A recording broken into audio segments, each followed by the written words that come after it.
हाँ तो दोस्तों welcome to my channel Growing Portfolio. तो दोस्तों आपका ज़्यादा समय नहीं लेते, हम सीधा बात करते हैं शेयर मार्केट के ऊपर। दोस्तों शेयर मार्केट के बारे में आपको सभी को पता है, सभी सेक्टर डाउन है।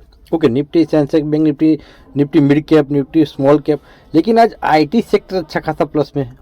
आईटी सेक्टर अभी अच्छा खासा प्लस में है। ओके, तो उसका मतलब मैं आपको पहले वो बता देना चाहता हूँ कि आईटी सेक्टर अभी अच्छे खासे प्लस में, तो आप ऐसा मत सोच लेना कि आईटी स्टॉक हम बाई कर लेते हैं तो एक दो दिन में वापस से हम प्रॉफिट में निकल जाइए, वो भूल मत करना। ओके, क्योंकि आईटी सेक्टर तो ऊपर गया है, लेकिन उसके हिसाब से मैं बोलता हूँ आईटी के स्टॉक भी अच्छी खासी गिरावट के साथ है अभी। नो डाउट विप्रो अच्छा खासा प्लस में है, उसका जो उसमें स्ट्रॉन्गनेस अच्छी खासी है तो ऊपर निकला है, लेकिन आईटी सेक्टर के भी स्टॉक नीचे है, इंडेक्स ऊपर है, इंडेक्स ही ऊपर है, समझ लो ऐसा। ओके, तो आप ऐसी गलती मत करना कि भाई आईटी सेक्टर ऊपर है तो मैं आईटी सेक्टर का स्टॉक लेके रख दूंगा, 2 दिन में प्रॉफिट में निकल जाऊंगा। आईटी सेक्टर अभी बढ़ा हुआ है, तो आज जो यूएस का जो मीटिंग का जो रिजल्ट आने वाला है उसके हिसाब से अभी चलेगा। अगर अच्छा रिजल्ट आया तो अब जाएगा यूएस का, तो कल भी आईटी सेक्टर यानी कि हमारा मार्केट भी और आईटी सेक्टर भी ऊपर जाएगा, लेकिन अभी भी मार्केट प्योर नेगेटिव है। ओके, प्योर नेगेटिव है अभी, तो बुलिश मानने की कोई ज़रूरत नहीं है। और अभी क्या हुआ कि जो स्टॉक में गिरावट हुई थी ना, तो हमारा पहले सपोर्ट तोड़ के दूसरा सपोर्ट पर भी आ गया था, वो भी तोड़ के नीचे चला गया है। लेकिन उससे पहले मैंने सुबह ही बता दिया था टेलीग्राम में कि अभी कोई भी स्टॉक हमारे सपोर्ट से बाई नहीं करना है। ओके, बाई करना नहीं है अभी, भले ही दूसरे सपोर्ट पर आ गया तो ही बाई नहीं करना है, अभी करना है वेट एंड वॉच। ओके, अभी वेट एंड वॉच करना है, कब तक गिरावट होगी, भले ही गिरावट हो, मुझे लगता है बजट आएगा तब तक तो मैं बोलता हूँ ऐसे ही मार्केट रहेगा नेगेटिव में। तो निफ्टी में एक सपोर्ट बन के आता था 23,300 के आसपास। ओके, तो 23,350 के आसपास से थोड़ा रिहर्सल किया है, और एक समय पर ग्रीन में भी चला गया था, वापस से गिरावट भी हो गई और 100 पॉइंट की गिरावट अभी दिखाई है। ओके, तो अभी मार्केट प्योर नेगेटिव में समझो। निफ्टी का जो पी बोलते हैं वो अभी भी 21.7 है। ओके, तो उसके हिसाब से ऑलरेडी मैंने 1 महीने के पहले जो गिरावट हो रही थी, 2 महीने के पहले वीडियो बनाया था, उसके हिसाब से बोला था कि कम से कम 22,500 ज़्यादा से ज़्यादा, और 22,700 उसकी इसके आसपास आना चाहिए। अगर मार्केट में फाल रहा, एफआई की सेलिंग रही, तो गिरावट के बाद 22,500-700 तक आना चाहिए, अगर गिरावट रही तो। ओके, और दूसरी बात वो बता चाहता हूँ कि डब्ल्यू पैटर्न तो बनती है अंदरूनी। ओके, डब्ल्यू पैटर्न के हिसाब से अभी भी ये वही सपोर्ट से अभी रिहर्सल हुआ है, लेकिन कल एक सब्सक्राइबर ने मेरे को बोला था कि बड़ी हेड एंड शोल्डर पैटर्न बनती है, बड़ी। ओके, डबल कैसे, तो वो जो एक छोटी वाली थी हेड एंड शोल्डर पैटर्न, वो तो कंप्लीट हो गई थी। ओके, उससे सिवाय आप देखो यहाँ पर, यहाँ से जो अप लगाया था यहाँ से डाउन आ गया। ओके, यहाँ से अप लगाया था यहाँ से डाउन आया था, यहाँ से अप लगाया, और वैसे एक बड़ी अंदरूनी एक हेड एंड शोल्डर पैटर्न बनती है ऊपर की ओर से। तो उसके हिसाब से अभी मैं बोलता हूँ यहाँ पर पैटर्न पूरी हो जानी चाहिए। ओके, यहाँ से पैटर्न पूरी हो जानी चाहिए, लेकिन समझ लो कि गिरावट हो गई तो ये जो नीचे का चार्ट है वो तो दिखाई नहीं देता है, लेकिन उसके हिसाब से भी अच्छी खासी गिरावट हो सकती है। और 22,500 और 700 वो दोनों लेवल आप अपने माइंड में फिट कर लेना, तब तक बुलिश मानना नहीं है।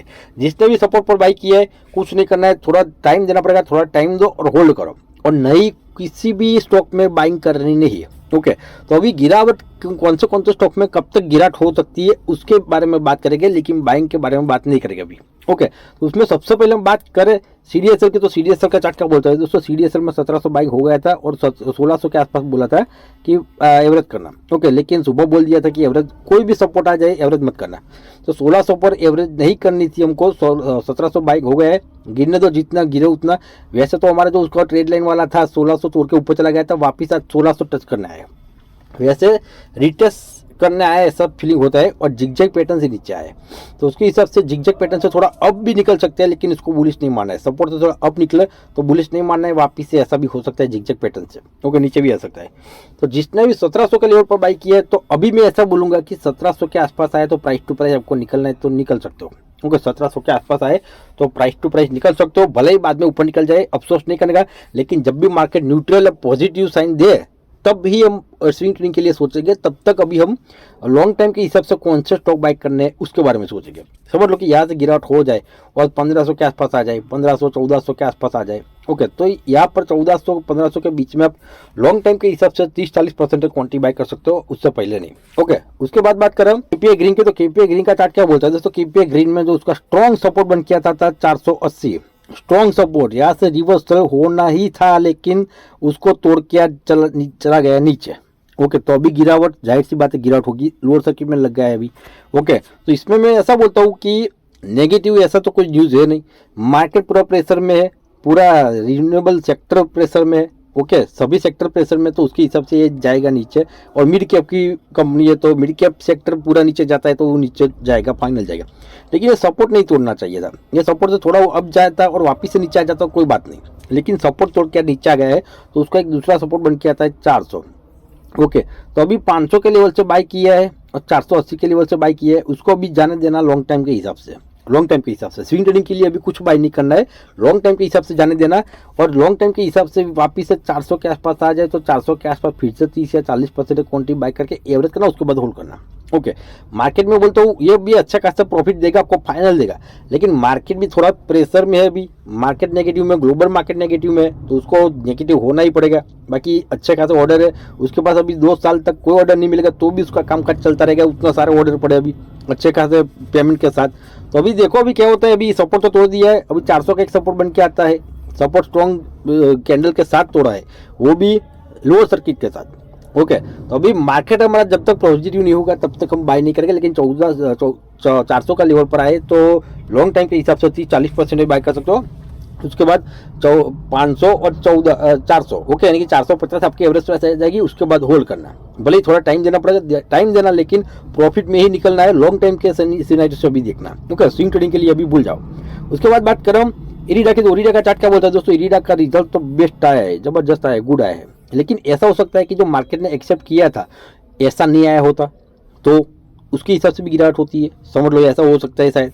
और दूसरी बात कि मार्केट इतना प्रेशर में तो ये अकेला भी मैं बोलता हूँ प्रेशर नहीं करेगा नीचे से ऊपर। ओके, रिन्यूएबल सेक्टर पूरा नीचे है तो ये भी थोड़ा नीचे आएगा, बाकी रिजल्ट तो अच्छा खासा है। अगर मार्केट न्यूट्रल रहा होता तो यहाँ से मैं बोलता हूँ 250 तो आज ही के दिन बता देता शायद।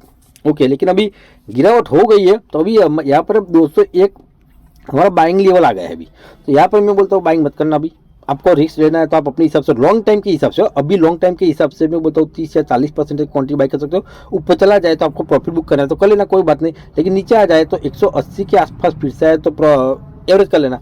ओके, तो अभी गिरावट के साथ, अच्छी खासी कैंडल की गिरावट के साथ वापिस हमारा सपोर्ट पर आ गया है 200 के आसपास, अभी 180 हमारा बाइंग लेवल बनता है। ओके, न्यू एंट्री लेनी है या फिर आपको ऊपर से बाई किया है 200 के आसपास, अभी बाई किया कर लिया और वापस से गिरावट हो जाए तो भी 180 पर एवरेज कर सकते हो।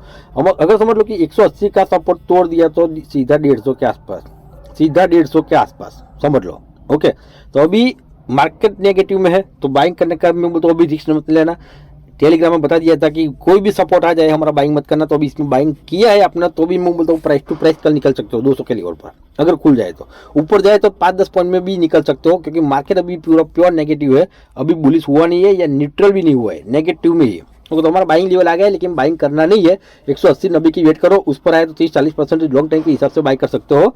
यही लेवल से भी आप लॉन्ग टाइम के हिसाब से बाई कर सकते हो, लेकिन 3-4 साल का नजरिया किससे देखना पड़ेगा। ओके, उसके बाद बात करो कोचिंग की, तो दोस्तों कोचिंग में 1500 बाइंग हो गया था हमारा, ओके, वापिस से, और उसके बाद बोला था 1400 के आसपास फिर से एवरेज करने की तैयारी रखनी पड़ेगी। तो अभी 1500 बाइंग हो गया है, उसको रहने दो, उसको लॉन्ग टाइम के हिसाब से होल्ड करो, लेकिन अभी 1400 के आसपास कल के दिन शायद आ जाए तो मैं बोलता हूँ कल के दिन यानी कि सोमवार के दिन, ओके, आ जाए तो मैं बोलता हूँ एवरेज करने की जल्दबाजी मत करना। ओके, एवरेज करने की जल्दबाजी मत करना। बाकी ऐसा सुना जाता है कि बजट में, ओके, बजट में डिफेंस सेक्टर में अच्छा खासा अलॉटमेंट होगा, यानी कि पैसा अच्छा खासा देगा डिफेंस सेक्टर में। ओके, तो उसके हिसाब से कोचिंग शिपयार्ड बजट के बाद अभी अच्छा खासा मौका है, लॉन्ग टाइम के हिसाब से बाय करना है तब बाय कर सकते हो 30 से 40% क्वांटिटी। ओके, 1400 के लेवल पर भी बाय कर सकते हो, लेकिन गिरावट हो जाए तो 1300, 1200, 1100 जो भी प्राइस आए उसमें एवरेज करने की तैयारी रखनी पड़ेगी। बजट के बाद अच्छा खासा अलॉटमेंट होगा तो अच्छा खासा रॉकेट बनेगा, सर्किट पर सर्किट लगा के ऊपर जाएगा। ओके, तो रिस्क ले सकते हो आप अपने हिसाब से। अभी सुना है तो कंफर्म है कि बजट में जो डिफेंस सेक्टर है उसमें अच्छा खासा इन्वेस्टमेंट होगा भी। ओके, तो अभी बाइंग का मौका है, लॉन्ग टाइम के हिसाब से सोचना, स्विंग ट्रेडिंग के लिए नहीं, लॉन्ग टाइम के हिसाब से 30-40-50% क्वांटिटी बाई कर सकते हो करंट प्राइस से भी, नई एंट्री है तो। ओके, पुरानी एंट्री है 1500 वाले तो 1400 पर एवरेज कर सकते हो, या फिर 1300 की वेट करो 1300 पर एवरेज कर सकते हो। अगर मार्केट नेगेटिव होगा तो नीचे भी आ सकता है, इसीलिए ओके लॉन्ग टाइम के हिसाब से आप बिंदास बाई कर सकते हो। उसके बाद बात करें टीटागढ़ की, तो दोस्तों टीटागढ़ में 1100 हमारा बाइंग हो गया था और कई दिनों से 1100 के आसपास घूम रहा था। मुझे लगा कि ऐसे जो घूमता है ना वहीं से ऊपर जाना चाहिए, लेकिन मार्केट में प्रेशर है तो यहाँ पर भी प्रेशर है, रेलवे सेक्टर पूरा प्रेशर में, तो भी मार्केट तो डाउन है तो ये डाउन तो आएगा, जाहिर सी बात है। तो अभी अच्छी खासी गिरावट हो गई, इसमें बोला था 1000 के आसपास एवरेज करना, 1000 के आसपास एवरेज करना है तो बिंदास कर लेना, कोई बात नहीं, लेकिन उसके बाद होल्ड करना। ओके, टाइम देना पड़ेगा। ओके, 1100 हमारा बाइंग हो गया 30-40%। उसके बाद 11 बोला था 1000 पर एवरेज करना, एवरेज करने के बाद होल्ड करना। ओके, तुरंत प्रॉफिट नहीं मिलेगा, अभी ऐसे मार्केट में तुरंत प्रॉफिट नहीं मिलेगा। 1050 आपकी एवरेज प्राइस आ जाएगी, उसके बाद होल्ड करना पड़ेगा। 30-40 पॉइंट मिले बिंदास प्रॉफिट बुक करके निकल जाना जब भी मिले। ओके, और नई एंट्री लेनी है तो भी 1000 के आसपास में बोलता हूँ, लॉन्ग टाइम की गणतरी से मैं बोलता हूँ आप 30-40% क्वांटिटी बिंदास बाय करके चल सकते हो, लेकिन लॉन्ग टाइम के हिसाब से। अभी शॉर्ट टाइम या स्विंग ट्रेडिंग के लिए नहीं, लॉन्ग टाइम यानी कि 2-3 साल के लिए बाय करना है तो ही बाय करना है। अगर गिरावट हो जाए तो एवरेज करने की तैयारी रखनी पड़ेगी। उसके बाद बात करें हम ओरिएंटल रेल की, तो दोस्तों ओरिएंटल में 300 हमारा बाइंग हो गया था, वो भी कितना 30 या 40% क्वांटिटी। ओके, उसके बाद बोला था गिरावट हो जाए तो 280-270 के आसपास बाय करके एवरेज करना। ओके, तो अभी अच्छा खासा मैं बोलता हूँ लोअर सर्किट में चला गया है और 290 के आसपास आ गए। और जो ये गैप फिलिंग का सिनेरियो बन सकता है, अभी गैप फिलिंग का सिनेरियो बनता है अभी, तो अभी मैं बोलता हूँ गिरावट तो शायद हो सकती है। रेलवे सेक्टर में गिरावट है तो इसमें भी गिरावट हो सकती है। अभी मार्केट न्यूट्रल होगा या फिर नेगेटिव हुआ तो गिरावट होगी, और न्यूट्रल के साथ पॉजिटिव होगा तो यहाँ से अब जाना चाहिए। ओके, लेकिन अभी देखो क्या होता है, हमारा 300 तो बाइंग तो हो गए, अभी जितनी गिरावट हो उतनी गिरावट होने दो, 250 पर एवरेज करना, उसके बाद होल्ड करना। ओके, उसके बाद होल्ड करना लॉन्ग टाइम के लिए। लॉन्ग टाइम के हिसाब से चाहिए तो अभी मैं बोलता हूँ फ्रेश एंट्री लेनी है। अगर आपने 300 के लेवल पर बाय नहीं किया है, नई एंट्री लेनी है, तो मैं बोलता हूँ 250 और 260 की वेट करो, 250-60 के बीच में है बिंदास आप मैं बोलता हूँ 30-40% क्वांटिटी बाय करके चल सकते हो। ओके, उसके बाद बात करें हम विप्रो के, तो विप्रो का चार्ट क्या बोलता है दोस्तों, विप्रो एक अकेला ऐसा किंग है जो अब दौड़ा है। ओके, माइनस तो वो ही नहीं है, अब दौड़ा है ये, और एक नियोजन।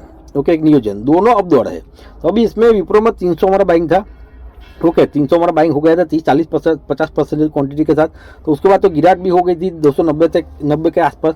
अभी 300 चलता है, यानी कि आप इसमें नो लॉस नो प्रॉफिट चलते होगे। ओके, तो ऐसे मार्केट में आप नो लॉस नो प्रॉफिट चलते हो तो अच्छी बात है, होल्ड करो। इसमें मैं तो गिरावट हो जाए तो 280 के आसपास एवरेज करना, क्योंकि स्ट्रॉन्ग मूवमेंट अभी स्ट्रॉन्गनेस है इसमें। ओके, तो 280-275 के आसपास है तो बिंदास बाय करके एवरेज करना, और नई एंट्री लेनी है तो भी मैं बोलता हूँ अभी वेट कर लिए 2 दिन, 290 के आसपास या 291 के आसपास फिर से है तो बिंदास 30-40-50% क्वांटिटी बाय करके चलना, उसके बाद होल्ड करना। इसमें एक स्ट्रॉन्गनेस है अभी IT सेक्टर में, इसमें एक स्ट्रॉन्ग है। ओके, यही अकेला ऊपर दौड़ा है मेरे नज़र में, जो मेरे लिस्ट में ऐड है उसमें यही एक अकेला ऊपर दौड़ा है। ओके, उसके बाद बात करें हम नियोजन की, तो नियोजन का चार्ट क्या बोलते हैं दोस्तों, नियोजन में पुरानी ट्रेड लाइन थी वो हमारा 1550 के आसपास जो बाइंग का लेवल दिया था आपको, 1550 और 1500 के आसपास बोला था। ओके, ये ट्रेड लाइन पुरानी है, वो 1550 के आसपास थी और आज 1550 के आसपास ट्रेड लाइन टच करके ऊपर निकला है। ओके, 1550 के आसपास टच करके ट्रेड लाइन के आसपास नजदीक आके ऊपर निकला है, तो मैं इसको बुलिश नहीं मानूंगा अभी भी, इसको मैं अभी भी बुलिश नहीं मांगूंगा, क्योंकि अभी मार्केट नेगेटिव में है। तो जैसे CDSL नीचे आया ना वैसे ही उसको नीचे आना पड़ेगा। इसको एक मैं बोलता हूँ 2 मिलियन का शायद ऑर्डर मिला है अमेरिका से अच्छा खासा, इसीलिए इसमें तेजी आई है। ओके, इसीलिए तेजी आई है, लेकिन ये तेजी मैं बोलता हूँ गुड न्यूज़ की वजह से है, तो 1-2 दिन या 2-3 दिन रहेगी, उसके बाद उसको नीचे आना पड़ेगा। उसका स्ट्रॉन्ग सपोर्ट बन के आता है, जैसे 1600 CDSL में आया वैसे इसमें 1400 का है। ओके, इसमें 1400 का लेवल, 1400 पर आए तो बोलता हूँ मैं लॉन्ग टाइम, शॉर्ट टाइम और स्विंग ट्रेडिंग के लिए आप बिंदास में बोलता हूँ 30 या 40% क्वांटिटी बाय कर सकते हो, उसके बाद होल्ड करना। ओके, तो अभी 1400 की वेट करो, भले ऊपर निकल गया जाने दो, 1400 आए तो ही बाय करना। इसमें एक अच्छी खासी तेजी है, अभी स्ट्रॉन्गनेस है, लेकिन उसको नीचे आना पड़ेगा फाइनल। ओके, उसके बाद बात करें हम वारे की, तो वारे का चार्ट क्या बोलता है दोस्तों, वारे में 1300 बाइंग हो गया था, 1200 पर एवरेज करने के लिए बोला था, लेकिन टेलीग्राम के अनुसार वो एवरेज नहीं करनी थी। ओके, 1200 तोड़ के नीचे चला गया है। ओके, तो 1300 हमारा बाइंग हो गया है, वो भी 25 या 30% क्वांटिटी, अभी एवरेज नहीं करनी है। ओके, जिसने भी बाई किया बिंदास होल्ड करना। अभी सपोर्ट तोड़ के नीचे आ गए, 1200 का सपोर्ट तोड़ के भी नीचे आ गए, तो अभी एवरेज कहाँ पर करनी है, तो 1100 का वेट करो। 1100 के आसपास अगर मार्केट नेगेटिव है तो भी एवरेज नहीं करनी है, तो 1000 का वेट करना। ओके, मार्केट पॉजिटिव हो जाए 1100 के आसपास आके तो बाइक कर लेना, कोई बात नहीं, लेकिन मार्केट नेगेटिव हुए तो 1000 की वेट करना, 1000 तो ही बाइक करना, उससे पहले नहीं।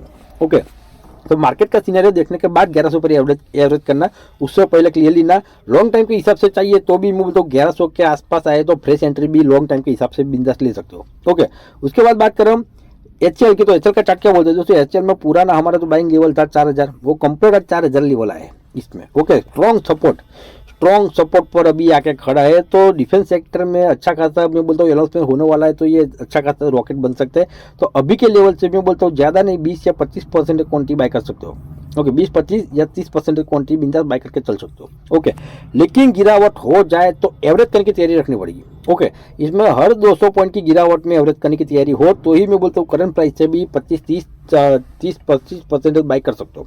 ओके, क्योंकि बजट आने के बाद अच्छा खासा एनाउंसमेंट होगा ना, तो रॉकेट बनेगा तो 5,000 तो मैं बोलता हूँ शॉर्ट टाइम में बता देगा। ओके, 5,000 शॉर्ट टाइम में बता देगा। उसके बाद बात करूँ तेजस की, तो तेजस का चार्ट क्या बोलता है दोस्तों, तेजस में 1100 हमारा बाइंग था। ओके, आज 1100 तोड़ के अच्छी खासी कैंडल के साथ तोड़ के नीचे आ गया, तो अभी एवरेज बनती है 1000 के आसपास।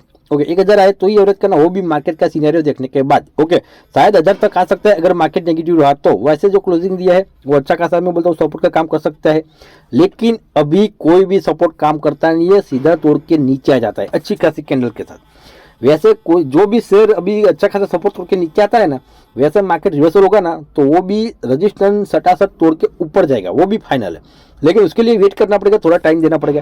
तो 1100 हमारा बाइंग था, बाई किया है तो होल्ड करना, 1000 पर एवरेज करना, लेकिन मार्केट का सिनेरियो देखने के बाद, उससे पहले क्लियरली ना। ओके, उसके बाद बात करें हम टोरन पावर की, तो टोरन का चार्ट का बोलता है तो दोस्तों टोरन पावर में 1500 हमारा बाइंग हो गया था। ओके, उसके बाद तो 1500-1600 के आसपास एक बार प्रॉफिट बुकिंग भी हो गया था, वापस से 1500 पर बाइंग हो गया था, वो भी 25 या 30% क्वांटिटी। ओके, उसके बाद बोला था कि 1400 के आसपास आया तो एवरेज करना, 1400 पर एवरेज किया है तो भी मैं बोलता हूँ कोई दिक्कत वाली बात नहीं, तो 1450 के आसपास एवरेज प्राइस आ गई होगी। ओके, तो अभी 1450 के हिसाब से देखें तो अभी लॉस में हो गए 100 पॉइंट, लेकिन अभी 1400 का सपोर्ट भी तोड़ के नीचे आ गया है। समझ लो 1400 का सपोर्ट तोड़ के नीचे आ गया है, अभी 1350 भी सपोर्ट बनता है, 1300 भी बनता है, लेकिन अभी इसमें एवरेज करनी नहीं है। ओके, तो अभी इसमें हमारा 1450 के आसपास एवरेज प्राइस हो गया है। एवरेज करने की जल्दबाजी मत करना, अभी 1200 की वेट करो, 1200 आए तो ही एवरेज करनी है। अभी 150 पॉइंट नीचे, 150 पॉइंट नीचे आए तो ही एवरेज करनी है, उससे पहले क्लियरली ना। ओके, तो अगर नई एंट्री लेनी है आपको, नई एंट्री तो 1300 की वेट करो। 1300 पर मैं बोलता हूँ 25-30% नई एंट्री फ्रेश बाय बिंदास बाय कर सकते हो, फ्रेश एंट्री लेनी है तो। ओके, वरना मार्केट नेगेटिव हो तो फ्रेश एंट्री वाले भी मैं बोलता हूँ दूर ही रहना, अभी फ्रेश एंट्री वाले भी दूर ही रहना अगर मार्केट नेगेटिव हो तो। ओके, तो अभी इसमें हमारा 1450 एवरेज प्राइस हो गया है, नीचे आना दो, एवरेज करने की कोई जल्दबाजी मत करना। उसके बाद बात करें अमर रजा की, तो अमर रजा का चार्ट क्या बोलता है दोस्तों, अमर रजा में भी 1200 जो हमारा पुराना बाइंग हो गया था, उसके बाद तो गिरावट चलती रहती है। उसके अभी देखा जाए तो 120 पॉइंट की गिरावट है हमारे लेवल से। ओके, बोला था 1100 के आसपास आए तो एवरेज करना, अगर 1100 के आसपास एवरेज किया है तो कोई दिक्कत वाली बात नहीं, होल्ड करना कोई दिक्कत वाली बात नहीं। ये भी मैं बोलता हूँ अच्छा खासा आप जाएगा, अभी डाउन ट्रेंड में चलता है। 1050 के 1150 के आसपास आपकी एवरेज प्राइस आ गई होगी। अभी एवरेज करने के लिए आपको 1000 का लेवल देखना पड़ेगा।